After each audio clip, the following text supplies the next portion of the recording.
Picture this. You're a WWE superstar feeling underutilized, and AEW offers you creative freedom and big money. Sounds like a dream, right? Well, for some wrestlers it was exactly that, but for others it became their worst nightmare. The career trajectories of ex-WWE stars in AEW tell two completely different stories. Some found their calling and became legends, while others proved WWE was right to limit their push. Today, we're exposing the real results behind wrestling's biggest talent migration. Adam Cole. Adam Cole arrived in AEW like wrestling royalty back in September 2021. His elite buddies were there to welcome him with open arms, and his girlfriend Britt Baker was cheering him on from the sidelines. The whole thing felt like a coronation for one of wrestling's hottest free agents. Let's take a look at where Cole was coming from. He left WWE as NXT's Golden Boy after holding their championship for over 400 days. The guy looked like the future of the entire company. He was reliable, talented, and seemed indestructible during his time in the black and gold brand. Everyone expected him to carry that momentum straight into AEW's main event scene. But something weird happened the moment he stepped into an AEW ring. His body started falling apart like a cheap action figure that you twist too hard. The guy who survived countless NXT wars suddenly couldn't handle basic wrestling moves without getting hurt for months at a time. What happened was a series of injuries that kept him on the shelf more than he was actually competing. His speeches about creative freedom became running jokes among fans. They watched him spend more time on the injury list than actually wrestling. Every time Cole talked about being unleashed or finally being free to be himself, another injury report would surface within weeks. The MJF feud that was supposed to make him a star ended up exposing how far he'd fallen from his NXT glory days. Instead of elevating Cole to the next level, it showed that he couldn't stay healthy enough to carry a major storyline. Cole went from being NXT's most reliable champion to AEW's most unreliable performer. What makes this even more painful is watching someone with so much talent become known more for what he can't do. Bryan Danielson. Bryan Danielson showed up to AEW and immediately made everyone remember why he's considered one of the greatest wrestlers alive. His arrival in September 2021 felt like watching a master craftsman return to his workshop after being forced to work with broken tools for years. Let's take a look at what led to this moment. Danielson had retired from WWE due to concussion issues that doctors said would end his career permanently. When he came back as a part-timer, he could still outwork guys half his age without breaking a sweat. The technical skills and ring awareness that made him famous were still there, maybe even sharper than before. What happened was a shift in how fans watched his matches. He went from leading the Yes movement to making fans pray he doesn't retire again after every hard bump. Every stiff shot to the head made people wince. Every time he took a nasty fall, you could feel the collective anxiety in the arena. His debut match against Kenny Omega was an instant classic that reminded everyone what they'd been missing during his time away. The match quality was off the charts, but so was the worry about his long-term health. While he never captured an AEW championship, he's been having 5-star matches against guys like Okada and Omega, like it was the easiest thing in the world. The Continental Classic and Owen Hart tournament runs proved he could still go at the highest level. But everyone watches with one eye closed now. Danielson became wrestling's most respected part-timer, delivering dream matches while making everyone nervous. He may not have the championship gold, but he's got something more valuable: the respect of every wrestler and fan. Jeff Hardy. Jeff Hardy's move to AEW was supposed to be about giving wrestling's most self-destructive daredevil a chance at stability. When he showed up alongside his brother Matt, it was a moment of nostalgia that reminded fans of better times. But let's take a look at what everyone was really thinking about during his debut. Hardy came in with a reputation for personal struggles and a history of letting people down when they needed him most. The question wasn't whether he could still do the crazy spots that made him famous. Everyone knew he could still climb ladders and jump off things like a maniac. What happened was that fans wondered if he could stay out of his own way long enough to matter in AEW. His debut and match against Darby Allin showed flashes of the old magic that made him a household name. The chemistry was there, and the crowd responded like they always did to Hardy's high-flying style. but injuries and inconsistent booking followed him around like a bad smell. AEW tried to protect him by putting him in tag matches and safer programs, but it felt like everyone was walking on eggshells around him. The company seemed afraid to give him any real responsibility or meaningful storylines. His most notable singles match ended up being a loss to Jeff Jarrett in a bizarre Texas Chainsaw Massacre death match that felt more like a fever dream than actual wrestling. When his contract expired in June 2024, it felt like both sides were ready to move on to something different. Hardy's move to TNA with Matt suggests he found what he was looking for. Sometimes the biggest victory isn't winning championships. Miro. Miro's transformation from Rusev to God's favorite champion is one of the wildest character resurrections in wrestling history. Let's take a look at where this whole mess started. WWE had turned the Bulgarian Brute into a cuckolded video game streamer who couldn't win the big matches when it mattered most. The company stuck him in ridiculous love triangle storylines with Lana, Dolph Ziggler, and Bobby Lashley that made him look like a complete joke. When he showed up in AEW, fans weren't sure if they were getting the monster from his early WWE days or the pathetic husband from his later run. What happened was something nobody expected. The answer came when he started talking about God and destroying people with a religious fury that was genuinely terrifying to watch. His TNT Championship run was everything his WWE character should have been from the start. He was dominant, scary, and completely believable as an unstoppable force. When he defeated Darby Allin for the title and defended it against Eddie Kingston, it felt like watching a different wrestler entirely. The God's favorite champion persona allowed him to tap into intensity that WWE never let him show. But then the momentum died after he lost the title to Sammy Guevara. A 6-month injury break killed whatever heat he had built up during that incredible run. When he returned, AEW couldn't figure out how to recapture the magic. Miro proved that the right character work can resurrect a dead career, but only if you know how to maintain it. With only 11 televised matches in almost 4 years, he became a cautionary tale about wasting a perfect character reset. Malachi Black. Malachi Black went from being WWE's spooky basement dweller to AEW's moody goth who collected a stable just to disappear. Let's take a look at what led to this bizarre situation. As Aleister Black in WWE, he was stuck in catering despite being one of the most unique characters on the roster. The guy had a successful NXT run where he held their championship for over 100 days, but his main roster career was a complete disaster. AEW seemed like the perfect place for his dark, occult-inspired character to finally get the spotlight it deserved. When he showed up in July 2021, fans were excited to see what he could do without WWE's creative restrictions holding him back. His debut and early feud with Cody Rhodes showed real promise. What happened was Black actually defeated Cody not once but twice, which seemed to signal that AEW was serious about pushing him as a major player. But then the booking became as confusing as his character's motivations. The House of Black stable with Buddy Matthews and Brody King looked cool in theory, but in practice it felt like 3 talented wrestlers stuck in trio matches going nowhere. They won the AEW World Trios Championship, but Black's singles career suffered because he was always grouped with his stablemates instead of getting individual storylines. Black started talking about needing time to find himself, which is wrestling speak. For this isn't working and we all know it. When his contract expired in February 2025, it felt more like a relief than a loss for both sides. Sometimes the most talented wrestlers just can't find their place. Chris Jericho. Chris Jericho's AEW run has been a masterclass in how a veteran can reinvent himself, but also how you can have too much of a good thing. Y2J came to AEW and immediately made sports entertainer a forbidden phrase while proving he could still go at 50+.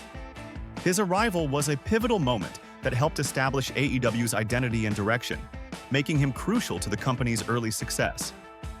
The problem is, Jericho changes characters more often than most people change their underwear, and fans are starting to notice the pattern. What happened was his constant reinvention became a running gag among fans who could predict exactly what was coming next. The Inner Circle was great.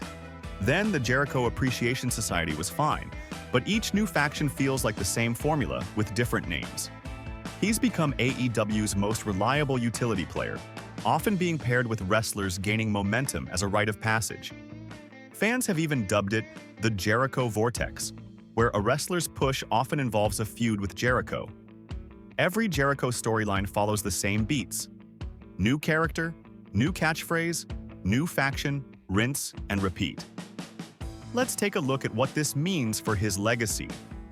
Jericho's ability to reinvent himself has allowed him to sustain his career for almost 3 decades.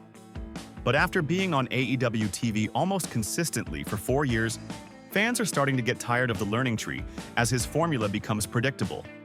He's still one of AEW's most valuable players, but fans are starting to see the puppet strings behind the magic tricks.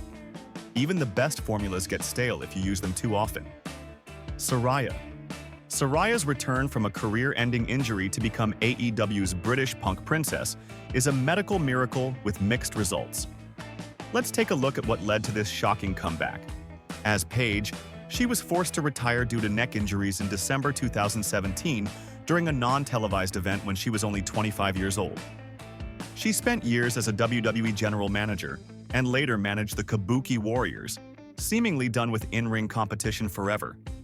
When she showed up in AEW in September 2022 and announced she was cleared to wrestle again, it felt like watching someone come back from the dead. The wrestling world was stunned because everyone knew how serious her neck injury had been. What happened was nobody expected her to ever wrestle again, let alone return at such a high level. Her return match at Full Gear 2022 against Britt Baker was emotional and significant, even if it was a bit sloppy.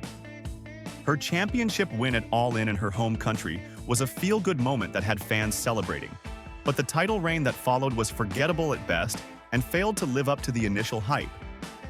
AEW's booking of her has been lazy, shuffling her between Rampage appearances and random feuds that don't seem to matter. The woman who was once one of WWE's biggest stars has been treated like just another name on an overcrowded roster. Her star power and presence haven't been utilized to their fullest extent. Saraya proved that comeback stories don't always have fairy tale endings, especially when the booking doesn't match the hype. Sometimes returning from retirement is the easy part. Keith Lee's move from WWE to AEW was supposed to unleash his limitless potential, but it turns out there were some very specific limits after all. Let's take a look at what led to this disappointing situation. In NXT, Lee was a monster who held both the NXT Championship and North American title at the same time, looking like the future of the entire company. His impressive physique and in-ring skills made him seem unstoppable during his black and gold brand run. WWE's main roster booking killed his momentum completely, so AEW seemed like the perfect place for a fresh start and creative freedom. When he arrived in February 2022, fans expected him to immediately shake up the singles division and establish himself as a main event player. What happened was the complete opposite of what everyone anticipated. Instead of the singles push everyone expected, Lee got stuck with random tag team partners and storylines that went nowhere. AEW's booking approach prevented him from establishing a consistent presence in the singles division, which was a stark contrast to his dominant NXT run. His partnership with Swerve Strickland had potential, and they even won the AEW World Tag Team Championship together. But their feud never got the satisfying conclusion that could have elevated both men to the next level. Double surgeries in January 2024 put him on the shelf for an extended period, and his absence barely registered with most fans. This highlighted how he had struggled to connect with the AEW audience despite his obvious talent and past accomplishments. Lee's limitless potential hit some very real limits when it came to creative direction and consistent booking. Swerve Strickland's journey from WWE's tag team graveyard to AEW World Champion is the rare success story that proves the system can work. Let's take a look at where this whole thing started. In WWE, Strickland was stuck in Hit Row, a faction that looked good on paper but got lost in the shuffle of the main roster. The group had potential, but they were often given less prominent roles that prevented them from connecting with fans. When he came to AEW, there was no guarantee that a mid-card act from WWE would suddenly become a main event player. What happened was something clicked in AEW that never clicked in WWE. Strickland found his voice and his character in a way that felt authentic and resonated with fans in ways his WWE run never achieved. His rise to the AEW World Championship wasn't handed to him on a silver platter. He earned it through consistently great matches and compelling storytelling that showcased his talent. Strickland delivered memorable matches against top-tier talent like Darby Allin, Hangman Page, and Bryan Danielson, proving he belonged in the main event scene. The defining moment came when he defeated Samoa Joe to become the first African-American AEW World Champion. This historic victory was a landmark achievement for both Strickland and the company, highlighting their commitment to providing opportunities for overlooked talent.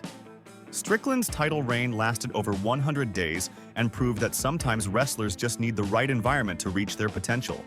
He successfully defended against formidable opponents like Christian Cage and Will Ospreay. He's the poster child for how AEW can take WWE's overlooked talent and turn them into legitimate stars. Jon Moxley. Jon Moxley's transformation from Dean Ambrose to AEW's unhinged poster boy is the most dramatic career turnaround in modern wrestling. Let's take a look at what led to this incredible change. As Dean Ambrose, he was stuck wearing gas masks and delivering terrible promos that made everyone cringe, including himself. He was often overshadowed by Roman Reigns and Seth Rollins, or relegated to comedic roles that limited his potential. His complaints about WWE's creative process made him sound like every disgruntled employee. But then, he had to prove he was different.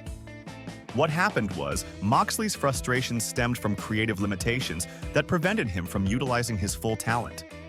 The moment he showed up in AEW at Double or Nothing 2019, it was clear that the real Jon Moxley had been trapped inside Dean Ambrose for years. His attack on Kenny Omega was a pivotal moment that signaled the fun and games were over. He became one of AEW's founding pillars, and the guy Tony Khan calls when he needs someone reliable to carry the company. Moxley carried the promotion through challenging times, including the pandemic and the CM Punk Brawlout incident. 4 AEW World Championship reigns later, he's proven that sometimes the problem really was the creative restrictions, not the wrestler. His willingness to work through AEW's toughest periods has made him invaluable to the company's long-term success. Moxley proved that creative freedom isn't just a buzzword when the right wrestler gets it. The results speak for themselves. He went from being WWE's most frustrated talent to AEW's most dependable star. Adam Copeland. Adam Copeland's move from WWE legend to AEW's part-time main eventer shows that retirement doesn't mean what it used to mean.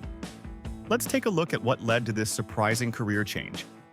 As Edge, he had already done his retirement tour and was cashing Legends contract checks while making occasional appearances for WWE special events. When he showed up at AEW's Wrestle Dream, fans wondered if this was just another nostalgia act or something more substantial. What happened was Copeland immediately got thrown into a feud with his longtime friend Christian Cage for the TNT Championship. This rivalry was described as low-key fire and proved he could still go at a high level, but it also raised questions about overexposure. The problem with bringing in legends is that they can lose their special aura if they're on TV too much. His iconic catchphrase, "You think you know me," felt special in WWE, but in AEW he felt like just another name on the roster. The frequency of his appearances may have lessened the impact of his character.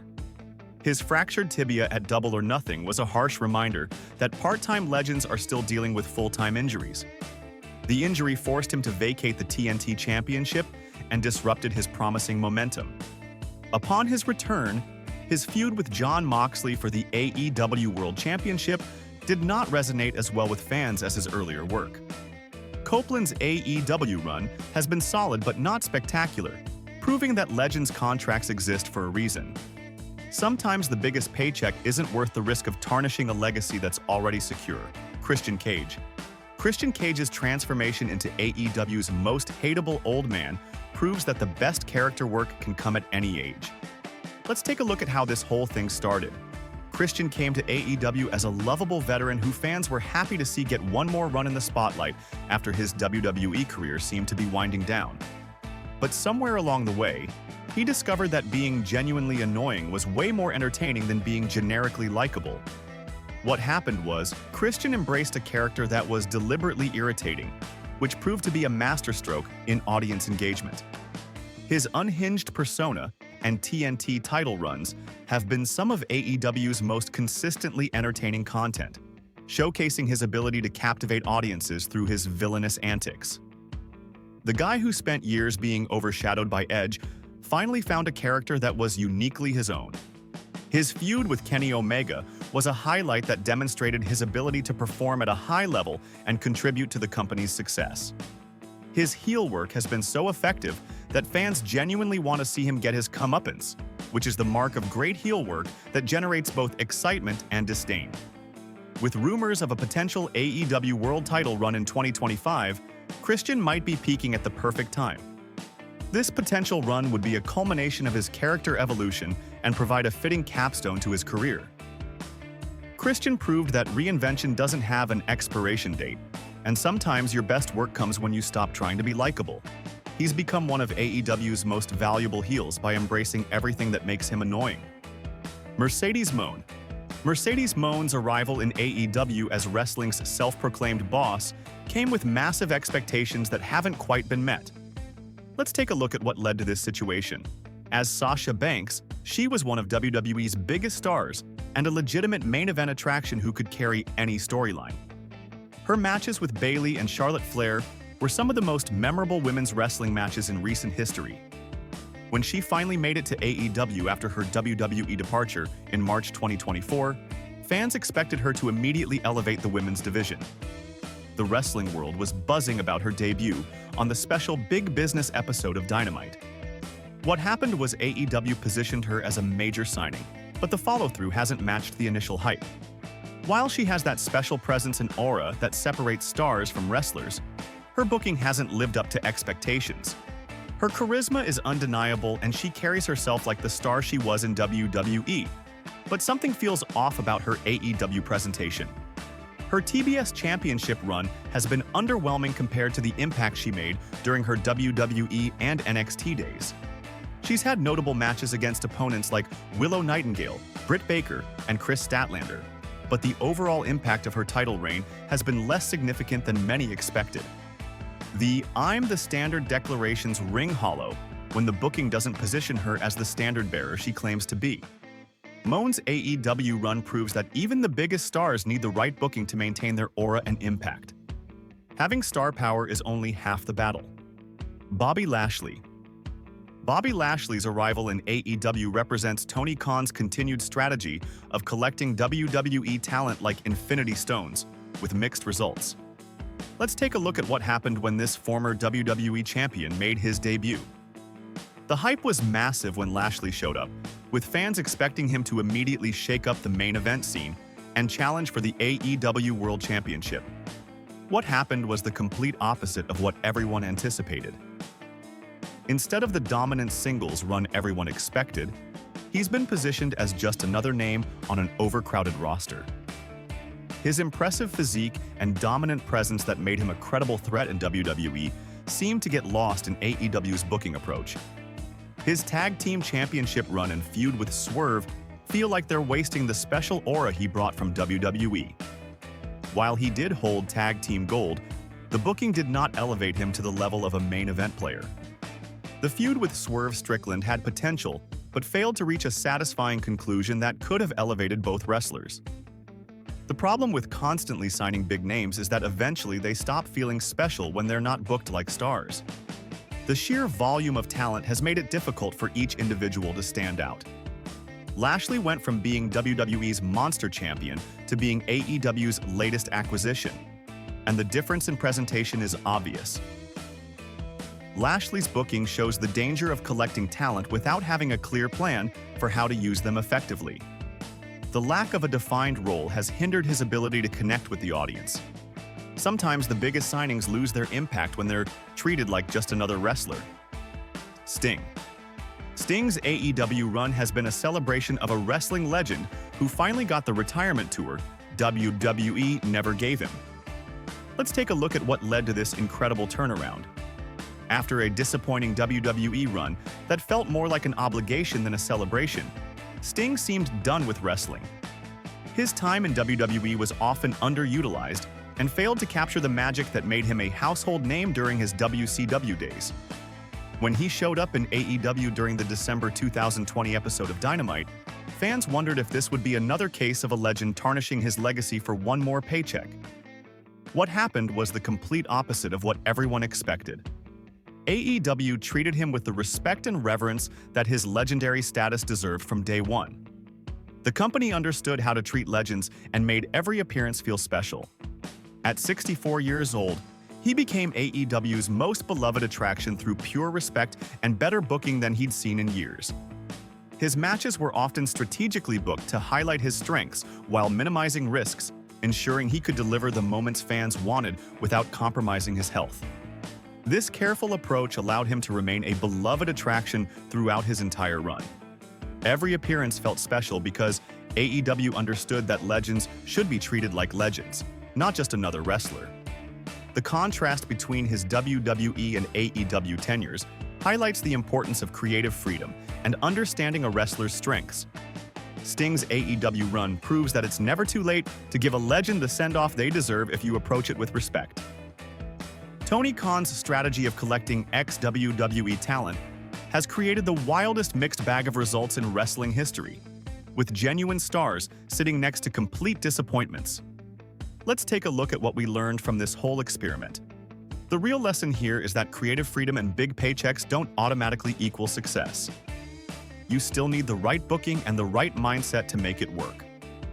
For every Swerve Strickland and Jon Moxley success story, there's an Adam Cole or Keith Lee reminder that sometimes the grass isn't always greener on the other side. What happened was talent migration became wrestling's biggest gamble. Like and subscribe for 1,000 years of luck. Until next time.